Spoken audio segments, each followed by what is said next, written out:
በቃ አሁንስ የዘመኑ ኑሮ ጩኸቱ በጣም በዛ። እውነት ለመናገር እኮ ነው። ትላንትና የሆነ ነገር ላይ ለማተኮር የሞከልኩኝ በአንድ ጊዜ ስልኬ ላይ 4 የተለያዩ አፕሊኬሽኖች መልእክት ላኩ። ዋትሳፕ፣ ቴሌግራም፣ ኢሜይል። ከዛ ደግሞ መስኮቴን ስከፍት የጎረቤት ጄኔሬተር ድምፅ፣ የቀበሌው ሰው ማስታወቂያ፣ የመኪና ጥሩምባ።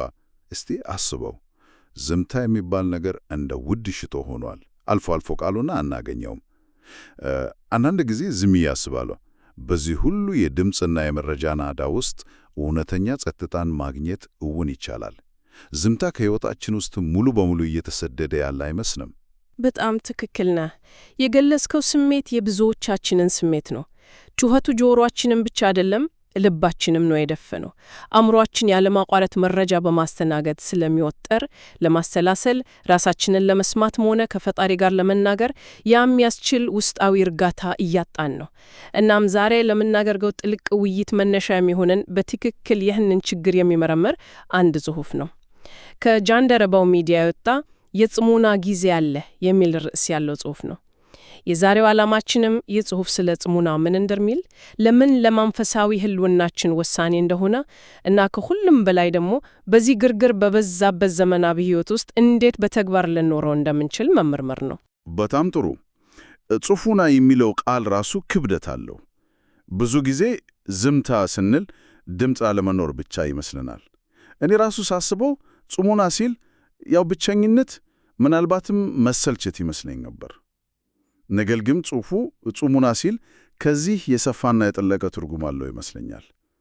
እስቲ ይሄንን ፍታተው። ጽሑፉ ጽሙናን እንዴት ነው የሚገልጸው? ዝም ብሎ ድምፅ ማጥፋት ነው? በጣም ጥሩ ጥያቄ ነው።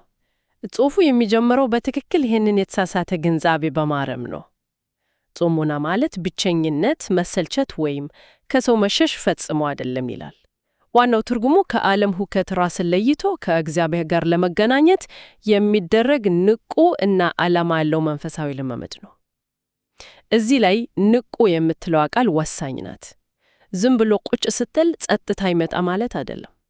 ይልቁንም ሆን ብለህ ከውጫዊ ግርግር ራስን ስታወጣ የውስጥ ጩኸትህ ይጀምራል። ጭንቀቶችህ፣ የሥራ ዝርዝሮችህ፣ ፍራቻዎችህ ሁሉም ብቅ ማለት ይጀምራሉ። ጽሙና ማለት እነዚህን ሁሉ ጸጥ አሰኝቶ የፈጣሪን ድምፅ ለመስማት ለሚደረግ ትግል ነው። ስለዚህ ጽሙና ባዶነት ሳይሆን እውነተኛ ሙላትን ፍለጋ የሚደረግ መንፈሳዊ ጉዞ ነው። መንፈሳዊ ትግል የሚለው ሐሳብ በጣም ይማርካል። ምክንያቱም እውነት ነው። ስልኬን ዘግቼ ዝም ለማለት ስሞክር በቅጽበት የማስታውሰው ያላለቀ ሥራዬን ወይም ያልመለስኩትን ኢሜል ነው። የውጭውን ጩኸት ስታቆም የውስጡ ይጮኻል። ጽሑፉ ላይ ልብ የሚነካ አንድ ምሳሌያዊ ጥያቄ ያለ እንዲህ ይላል። የቆርቆሮና የብረት ጩኸት ጋጋታ ባለበት ውብና ለስላሳ የሆነውን የዋሽንት ድምፅ መስማት የሚቻለው ማን ነው? ሁከትና ረብሻ በሚነግስበት ውስጥ ሆኖ እንዴት የመንፈስ ቅዱስን ድምፅ ልሰማ ትችላለህ? ይላል። ይህ ጥያቄ የጽሙናን አስፈላጊነት ቁልጭ አድርጎ ያሳያል። በትክክል የዋሽንቱ ምሳሌ እጅግ በጣም ኃይለኛ ነው። የዓለም ጩኸት ልክ እንደዚያ የቆርቆሮ ጋጋታ ነው። ረቂቁንና ለሰላሳውን የመንፈስ ቅዱስን ድምፅ ያፍናዋል። ጽሑፉም ይህንን ለማስረዳት ከብሉይ ኪዳን ድንቅ ምሳሌ ያነሳል። እግዚአብሔር ለአገልጋዩ ለነቢዩ ኤልያስ የተገለጠበት መንገድ እናስታውስ። ኤልያስ በተራራ ላይ ቆሞ ሳለ መጀመሪያ ታላላቅ አውሎ ነፋስ ተራራውን ሰነጠቀ። ቀጥሎ የምድር መናወጥ ሆነ። ከዛም እሳት ወረደ። እግዚአብሔር ግን በእነዚህ ሁሉ አስፈሪና ታላላቅ ክስተቶች ውስጥ አልነበረም። አዎ፣ አንደኛ ነገሥት ምዕራፍ 19 ላይ ያለው ታሪክ ነው። ከነዚህ ሁሉ በኋላ ነው ትንሽ የዝምታ ድምፅ የተሰማው። እዚህ ላይ ግን የሚገርመኝ ነገር አለ። እግዚአብሔር ራሱ እኮ ነው አውሎ ነፋሱን መናወጡንና እሳቱን የላከው። ታዲያ ጩኸቱና ግርግሩ ካልፎ በኋላ በዝምታ መናገሩ ምንን ያሳየናል? ሁከቱ ራሱ የዝግጅቱ አካል ነበረ ማለት ነው። በጣም አስተዋይ ጥያቄ ነው። ጽሑፉ በቀጥታ ይህንን ባይተነጥንም ከታሪኩ የምንረዳው ነገር አለ። አንዳንዴ በሕይወታችን ውስጥ የሚያጋጥሙን አውሎ ነፋሶችና መናወጦች፣ ችግሮች፣ ፈተናዎች እኛን ከለመድነው የኑሮ ጩኸት ነቅንቀው ያወጡን ይመስለኛል። ሁሉንም ነገር ከቁጥጥራችን ውጪ ሲሆን የራሳችንን ድምፅ ዝም አስገድደን እንድናደርግና ሌላ ድምፅ እንድንፈልግ ያደርገናል። ሁከቱ የዓለሙን ከንቱነትና የራሳችንን ደካማነት ካሳየን በኋላ ልባችን ሲሰበርና ሲረጋጋ ያኔ ያቺ ትንሽ የዝምታ ድምፅ የምትሰማበት ዕድል ይፈጠራል። ስለዚህ ጩኸቱ ራሱ ለጽሙናው በር ከፋች ሊሆን ይችላል። ዋናው ነገር ከጩኸቱ በኋላ እርሱን ለመስማት ዝግጁ ሆነን መጠበቃችን ላይ ነው። ገባኝ። ይህ ማህት ጽሙና የቅንጦት ሳይሆን ለመንፈሳዊ ህልውናችን ወሳኝ መገርና ማለት ነው። ድምፁ ረቂቅ ስለሆነ እሱን ለመስማት የሚያስችል ምህዳር መፍጠር የኛ ኃላፊነት ነው። ጽሑፉም ይህንን ሐሳብ ለማጠናከር የታላላቅ አባቶች ሕይወት በምሳሌነት ይጠቅሳል። ለምሳሌ ስለ ጌታችን ኢየሱስ ክርስቶስ ሲናገር በሕዝብ ተከቦ በሚያስተምርበትና ተአምራት በሚያደርግበት ጊዜ እንኳን ለመጸለይ ሁሌም ወደ ገለልተኛ ቦታ ወደ ተራራ ሄድ እንደነበር ያስታውሰናል። ስትጸለይ ወደ እልፍኝህ ግባ፣ መዝጊያህንም ዘግተር የሚለው ትምህርቱም ይሁም ማሳያ ነው። እውነት ነው። ጌታችን ራሱ በተግባር አሳይቶናል። እርሱ የጽሞናን ዋጋ ከማንም በላይ ያውቅ ነበር። ጽሑፉ የሚጠቅሳቸው ሌሎችም አሉ። ለምሳሌ የሚነድ መብራት ተብሎ የተመሰከረለት ቅዱስ ዮሐንስ መጥምቅ ያንን ታላቅ የንስሐ ጥሪ ለሕዝቡ ከማቅረቡ በፊት ሕይወቱ በሙሉ በበረሃ በጽሞና ከአምላኩ ጋር ብቻ ነበር ያሳለፈው። ወንጌላዊው ቅዱስ ዮሐንስም እኮ እነዚያን ሁሉ ሰማያዊ ምስጢራት የያዘውን የራእይ መጽሐፍ የጻፈው በሰው ግርግር መሃል ሆኖ ሳይሆን ብቻውን በፍጥሞ ደሴት ታስሮ ሳለ ነው። ቅዱስ ጳውሎስም ለአሕዛብ ሁሉ ሐዋርያ ሆኖ ከመላኩ በፊት መጀመሪያ ወደ አረብ በረሃ ወርዶ ለ3 ዓመት በጽሙና መንፈሳዊ ኃይልን እንደታጠቀ ጽሑፉ ያስረዳል። እነዚህ ሁሉ ምሳሌዎች በጣም አበረታች ናቸው፣ ግን በሌላ በኩል ደግሞ ትንሽ ተስፋ አስቆራጭ ናቸው። እንዴት? እስቲ ያብራራልኝ። ምክንያቱም እነዚህ ሁሉ ቅዱሳን ታላቅ ነገር ከማድረጋቸው በፊት የሄዱት ወደ በረሃ፣ ወደ ገለልተኛ ቦታ፣ ወደ ፍጥሞ ደሴት ነው። ይህ በጣም ጥሩ ነው፣ ግን ለእኔና ለአንቺ ለዘመኑ ሰውስ የእነሱ ታሪክ እጅግ የራቀና አይመደረስበት ይመስላል። ጽሑፉ ይህንን እንደ መልካም ነገር ነው የሚያቀርበው፣ ግን እኔ ሳስበው ታዲያ ሁላችንም በረሃ ካልወረድን በስተቀር የመንፈስ ቅዱስን ድምፅ መስማት አንችልም ወይ የሚል ጥያቄ ይፈጥርብኛል። ምናልባት ይህ ለብቸኝነት የተጋለጠ ከማህበረሰቡ የራቀ መንፈሳዊነትን የሚያበረታታ አይመስልም? ያለውን መንፈሳዊ መርህ እንድንረዳ ነው። አስደናቂው ነገር እነዚህ ሁሉ ቅዱሳን ከጽሙናቸው በኋላ ያደረጉት ነገር ከሰው መሸሽ አልነበረም። በተቃራኒው በጽሙናቸው ውስጥ ያገኙትን ኃይልና መልእክት ይዘው ወደ ሕዝቡ ነው የተመለሱት። ዮሐንስ መጥምቅ ሕዝቡን ለንስሐ አዘጋጀ። ጳውሎስ ዓለምን ዞሮ ወንጌልን ሰበከ። ስለዚህ ጽሙና ከማህበረሰብ ማምለጫ አይደለም፣ ይልቁንም ማህበረሰቡን በተሻለ ሁኔታ ለማገልገል ኃይል የምንሰበስብበት የኃይል ማከማቻ ቻርጂንግ ስቴሽን ነው። ራስን ባዶ አድርጎ በእግዚአብሔር ሙላት ለመቀበል መዘጋጀት ነው። እሺ፣ አሁን ገባኝ። ነዳጅ ለመሙላት ከዋናው መንገድ ወጣ እንደማለት ነው።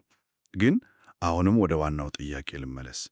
እሺ፣ የዘመኑ ሰው ሆኜ ላስብ። ልክ ነው፣ ይሄ ሁሉ በጣም ጥሩ ነው፣ አስፈላጊነቱንም ተረጃለሁ። ግን እኔ በጣም ሥራ ይበዛብኛል። ሥራ አለ፣ ትምህርት ቤት አለ፣ የማሳድጋቸው ልጆች አሉ። የከተማ ኑሮ ራሱ እኮ እረፍት አይሰድም። የጽሙና ጊዜ ኬት ይመጣል? ገዳም ልግባ ወይስ በረሃ ልውረድ የሚለው ጥያቄ መነሳቱ አይቀርም። ይሄ ነው ዋናው ተግዳሮት። ፍጹም። ይሄ የማንኛውም በከተማ የሚኖር ሰው እውነተኛ ጥያቄ ነው። ጽሑፉም ይህንም ጥያቄ በቀጥታ የሚመልስ አንድ ድንቅ ምሳሌ ይሰጠናል። ታሪኩን ይሄን ነው። አንድ ደቀ መዝሙር በጸሎት ጊዜ ሐሳቡ ስለሚበተንበትና ውስጡ ሰላም ስለሚያጣ ወደ አንድ አረጋዊ አባት ይሄዳል። አባቴ ሆይ ስጸልይ አእምሮዬ ይበተናል፣ ሰላም የለኝም ብሎ ያማራራቸዋል። አረጋዊውም በቃል ከማስተማር ይልቅ በተግባር ሊያሳዩት ፈለጉ። አንድ ትልቅ ዕቃ በውሃ ሞልተው አመጡና አንድ ጠጠር ወረወሩበት። ውሃውም ተርገበገበ፣ ደፈረሰ። እሺ። ከዛም በል አሁን ፊትህን በውሃ ውስጥ አሉት። ደቀ መዝሙሩም ጎንበስ ብሎ ሲያይ አባቴ ከጥላ በቀር ምንም አይታየኝም፣ መልኬን ማየት አልቻልኩም ይላቸዋል። አረጋዊው ምንም ሳይናገሩ ጠበቁ። ደቂቃው ታለፉ። ውሃው ቀስ በቀስ መንቀሳቀሱን አቆመ። ደለሉ ወደ ታች ሄደ። ውሃውም እንደ መስተዋት ጠራ። ከዛም አረጋዊው አሁንስ ተመልከት አሉት። ያኔ ደቀ መዝሙሩ ፊቱን በጠራው ውሃ ውስጥ በደንብ ማየት ቻለና አሁን ልክ እንደ መስታወት ፊቴን በደንብ ያሳየኛል ሲል በመደነቅ መለሰ። ዋው! ምሳሌው ራሱ መልስ ነው። የተርገበገበው ውሃ የተበተነው አእምሯችን ነው። በትክክል። አረጋዊውም ልጄ ሆይ አንተም እንዲሁ ነህ። አንተ በዓለም ግርግር ውስጥ ስትሆን ኃጢአትህንና እውነተኛ ማንነትን ማየት አትችልም። ነገር ግን ራስን ስታረጋጋ ያኔ በጸሎትህ ውስጥ መጽናናትን ታገኛለህ አሉት። ስለዚህ መፍትሄው ምንድን ነው? የግድ በረሃ መውረድ ወይም ገዳም መግባት አይደለም። መፍትሄው ባለበት ቦታ ሆኖ ራስን ማረጋጋት ነው።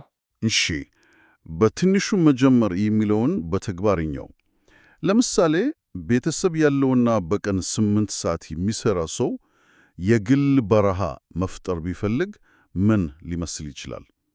ጽሑፉ የሚጠቀመው ነገር አለ? አዎ፣ ጽሑፉ የግል በረሃ መፍጠር የሚለውን ሐሳብ ያነሳል። ይህ ማለት ጾሙና የቦታ ጉዳይ ብቻ ሳይሆን የልብና የአእምሮ ዝግጅትም ጭምር ነው ማለት ነው። እስቲ አንዳንድ ምሳሌዎችን እንውሰድ። ለምሳሌ ትናንሽ ልጆች ያሏት እናት ቀኑን ሙሉ ጩኸትና ግርግር አይለያትም። የእርሷ የግል በረሃ ምናልባት ልጆቹ ከተኛ በኋላ ወይም ጧት ከመንቃታቸው በፊት የምታገኛት 10 ደቂቃ ልትሆን ትችላለች። በዛች ጊዜ ስልኳን አጥፍታ ቴሌቪዥን ዘግታ በቃ ዝም ብላ ከፈጣሪ ጋር የምትሆንበት ጊዜ። ወይም ደግሞ በታክሲ ወይም በአውቶቡስ የሚጓዝ ሰውስ የጉዞ ጊዜ ራሱ ጩኸት ነው። እውነት ነው። ግን በዛ ጉዞ ላይ ሁሌም በጆሮ ማዳመጫ ሙዚቃ ከማዳመጥ ወይም ስልክ ከመጎርጎር ይልቅ ለ15 ደቂቃ ያህል ሁሉንም ነገር አቆሞ በመስኮት ወደ ውጭ የተመለከቶ በልብ ጸሎት ማሳለፍ ይቻላል። ያች 15 ደቂቃ የግል በረሃ ትሆናለች። እኔ በግሌ የማደርገው ነገር ልንገርህ። ስራ ቦታ ከመግባቴ በፊት መኪናዬ ውስጥ ለ5 ደቂቃ ያህል ሞተሩን አጥፍቼ ዝም አላለሁ። የቀኑን ግርግር ከመጀመሬ በፊት የምጸልይበትና ራሴን የማረጋጋበት የመሸጋገሪያ ጊዜ ነው። አንዳንዴ ይሳካል፣ አንዳንዴ ደግሞ የማደርጋቸውን ነገሮች ዝርዝር ነው ማውጣው። ዋናው ነገር ግን መሞከሩና ያችን ጊዜ መመደቡ ላይ ነው። የመሸጋገሪያ ጊዜ በጣም ደስ የሚል አገላለጽ ነው። ይህ ማለት የጽሙናን ልምምድ ከትልልቅ መንፈሳዊ ግቦች ይልቅ እንደ ዕለታዊ የንጽህና ልምምድ ማየት አለብን ማለት ነው። ልክ ጥርሳችንን እንደምንቦርሸው ሁሉ። ይህንን ሐሳብ የሚያጠናክሩ የሚመስሉ በጣም ጥልቅ ጥያቄዎች ጽሑፉ በመጨረሻ ላይ ይጠይቃል። እስቲ ልጥቀሳቸው። አንተስ እንደ እስራኤል ልጆች መላእክት እንዲመግቡህ እንደ አባታችን አብርሃምስ ታላቅ ሕዝብ መሆን ትፈልጋለህ? እንግዲያውስ ዛሬውኑ ከግብፅ የምትሸሽበትን ዕቅድ ያዝ ይላል። ይህ በጣም ከባድ ጥያቄ ነው። እዚህ ላይ ግብፅ ማለት ቃል በቃል የሀገሪቱ ስም ብቻ እንዳልሆነ ግልጽ ነው። ጩኸት፣ ሁከትና ግርግር የበዛበት ለመንፈሳዊ ሕይወት ማይመክሮን ነፍስን በባርነት የሚያስር ዓለማዊ የኑሮ ዘይቤን ነው የሚወክለው። ከግብፅ የምትሸሽበትን ዕቅድ ያዝ ሲል ሆን ብለህ ከዚህ የኑሮ ዘይቤ የምትላቀቅበትን መንገድ ፍጠር እያለ ነው። ዕቅድ ማውጣት ይጠየቃል። ዝም ብሎ አይሆንም። በፕሮግራሙ ውስጥ ለጽሞና ጊዜ መቅረጥን ይጠየቃል። ይቀጥልና ደግሞ እንዲህ ሲል ይጠይቃል። ያንተስ በረሃ የት ነው? ፍጥሞ ደሴትስ? አረባዊ ገዳምስ የት ነው? መቼስ ወደዚያ ትወርዳለህ? እነዚህ ጥያቄዎች እንደ አንዳንዱ ሰው ራሱን እንዲጠየቅ የሚገፋፉ ናቸው። ቅድም እንዳነሳው ነው መልሱ ጂኦግራፊያዊ ቦታ ላይሆን ይችላል። ፍጹም። በረሃህ ማለት ለንስሐና ለጸሎት የምትመድባት ትንሽ ጊዜና ቦታ ልትሆን ትችላለች። ፍጥሞ ደሴትህ ማለት ከዓለም ግርግር ተገለለ ስለ ሰማያዊ ነገር የምታሰላስልበት የብቻ ሰዓት ሊሆን ይችላል። ስለዚህ ጥያቄዎቹ አካላዊ እንቅስቃሴን ሳይሆን መንፈሳዊ አቋምን ስለመውሰድ ነው የሚያወሩት። አእምሮና ልብን ከዓለማዊ ጩኸት ስለማራቅና ሆን ብሎ ለእግዚአብሔር ክፍት ስለማድረግ ነው። እንግዲያው እስካሁን ያየናቸውን ነጥቦች ስናጠቃልላቸው የጀመርነው ከዘመናችን ጩኸትና መንፈሳዊ ቀውስ ነው። ከዚያም ጽሙና ማለት ድምፅ ማጣት ብቻ ሳይሆን ከእግዚአብሔር ጋር ለመገናኘት ራስን ከውስጥና ከውጭ ሁከት መለየት መሆኑን አየን። አስፈላጊነቱም ረቂቁን የእግዚአብሔርን ድምፅ ለመስማት እንደሆነ ተረዳን። የታላላቅ ቅዱሳንን ምሳሌ ብናይ ዋናው መርህ የቦታ ሳይሆን የመንፈስ ዝግጅት መሆኑን ተወያይተናል። መፍትሄው ደግሞ ግድ ዓለምን ጥሎ መጥፋት ሳይሆን ባለበት ቦታ የግል በረሃ መፍጠር መሆኑን ከተጫዋች ምሳሌዎች ጋር አይተናል። ጽሙና የቅንጦት ነገር ሳይሆን ለመንፈሳዊ ሕልውናችን የግድ አስፈላጊ ነገር መሆኑን ጽሑፉ በደንብ ያስረዳል። በጣም ጥሩ ማጠቃለያ ነው። ዋናው መልእክት ይሄው ነው። የእግዚአብሔር ድምፅ በጩኸት ውስጥ በደንብ አይሰማም። የሚሰማውና የሚለየው በትንሽ የዝምታ ጊዜ ውስጥ ነው። ጽሑፉ ይህንን ለማጉላት በመጨረሻ አንድ ልብ የሚነካ ምሳሌ ይጠቀማል። ለ12 ዓመት ደም ይፈሳት የነበረችው ሴት ታሪክ በብዙ ሕዝብ ግርግርና ጩኸት መሃል አልፋ የመድኃኒታችንን የልብሱን ጫፍ በስውር ነክታ እንደተፈወሰች ሁሉ። አዎ፣ በዛ ሁሉ ግርግር ውስጥ የእርሷን ንክኪ ግን የተለየ ነበር። ልክ እንደዛው ጽሑፉ እንዲህ ሲል ይለመድማል። አንተም የነፍስህን ቁስል ለማድረግ በመቅደሱ የሞላውን የጌታን የልብሱን ዘርፍ በምስጢር የምትዳሰስበት የብቻ ጊዜ ያስፈልግሃል። ይህ የብቻ ጊዜ፣ ይህ የጥሞና ጊዜ ልክ እንደዚያች ሴት በምስጢር በግላችን ወደ እግዚአብሔር ቀርበን የነፍሳችንን ፈውስ የምናገኝበት መንገድ ነው ይለናል። በግርግሩ ውስጥ ሆነን የነፍሳችንን ቁስል እንኳን ላናስተውለው እንችላለን። ለማከም መጀመሪያ መረጋጋት እና ቁስሉን ማየት ያስፈልጋል። በጣም ድንቅ ሐሳብ ነው። እውነት ነው። በግርግሩ ውስጥ ሆነን እንዴት ነው የነፍሳችንን ቁስል የምናየውም ሆነ የምናሽረው? መጀመሪያ መረጋጋት ያስፈልጋል። ይህ ውይይት ለአድማጮቻችን አንድ ትልቅ ተግባራዊ ጥያቄ ትቶ የሚያልፍ ይመስለኛል። እስቲ እንስማው። ውይይቱን የሚያዳምጥ የእያንዳንዱ ሰው ራሱን እንዲጠይቅ የምንተወው ጥያቄ ይህ ነው። በዚህ ሳምንት በሥራ መሃል ወይም በኑሮ ግርግር ውስጥ ለ5 ደቂቃ ብቻ ቢሆን እንኳን የራሱን የጽሙና እልፍኝ ለመፍጠር ምን አንድ ተጨባጭ እርምጃ መውሰድ ይቻላል? የዘመናዊው ሰው በረሃ ምን ሊመስል ይችላል? ምናልባትም ብልሱ ከምንገምተው በላይ ቅርብና ቀላል ሊሆን ይችላል።